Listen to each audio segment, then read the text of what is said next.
agodiko moto akukurutuwe kusvika kwatiwe limse rufu inzira yemunhu wese murombo mupfumi tichafatese asi ndina chichemokani ivava vana vangu utateura wangu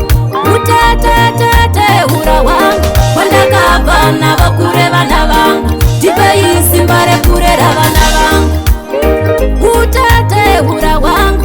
utateura wangu wandakabva navakure vana vangu tonda mazuva ekurera vana vangu tonda vehari yakaparara yofanzi rova isina chaichashanda mweya nenyama zvoparadzana ndongokumbira mundipe mumwe mukana chandinochembera upenyu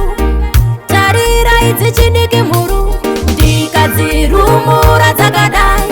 ringavero ndaradirwa munyu utateura wangu utateura wangu wandakabva navakure vana vangu ndipei simba rekurera vana vangu utateura wangu utateura wangu wandakabva navakure vana vangu tonda mazuva ekurera vana vangu zvamaronga ndirambeni amatema ndipikise zvamada ndirambe mandidana ndodaira rufu inzira yemunhu wese murombo mupfumi tichafatese asi ndina chichemokani ivava vana vangu utateura wangu utateura wangu wandakabva navakure vana vangu ndipei simba rekurera vana vangu utateura wangu utateura wangu wandakabva navakure vana vangu tonda mazuva ekurera vana vangu tonda vehari yakaparara yofanzi rova isina chaichashanda mweya nenyama zvoparadzana ndongokumbira mundipe mumwe mukana chandinochembera upenyu tarira idzi chidiki mhuru ndikadzirumura dzakadai ringavero ndaradirwa munyu utateura wangu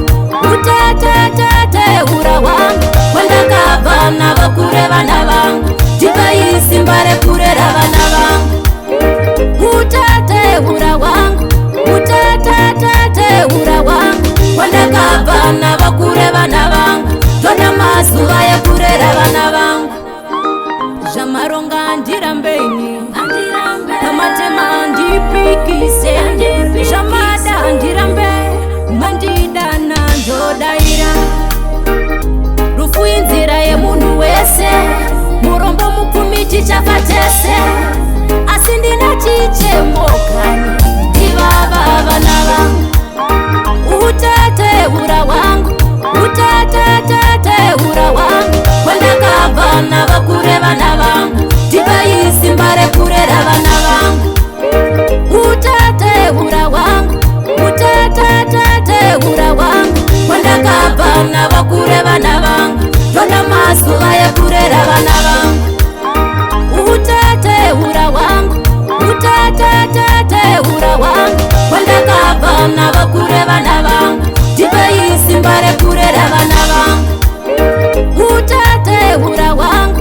utateura wangu wandakabva navakure vana vangu tonda mazuva ekurera vana vangu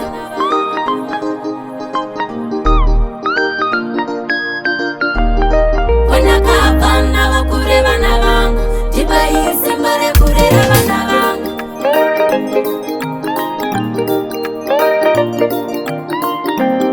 wandakabva navakure vana vangu tonda mazuva